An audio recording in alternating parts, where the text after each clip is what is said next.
نور على مر الزمان تألقا. السلام عليكم يا حامل القرآن.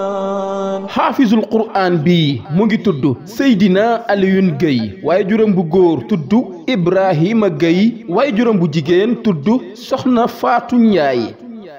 أعوذ بالله من الشيطان الرجيم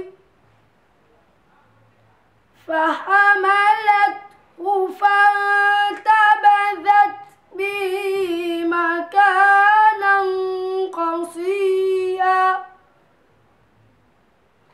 فأجاءها المخاض إلى جذع النخلة قالت يا ليتني مت قبل هذا وكنت نسيا منسيا.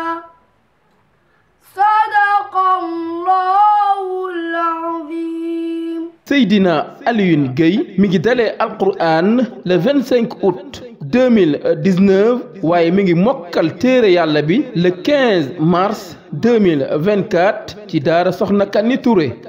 Seydina Alioune Gueye 4 ans 7 mois rek la def ci daara ji mokkal Alqur'an jamono ji ñu toll nag mu ngi jàng xam-xam français ak English ci biir daara ji di daara Soxna Kani Touré.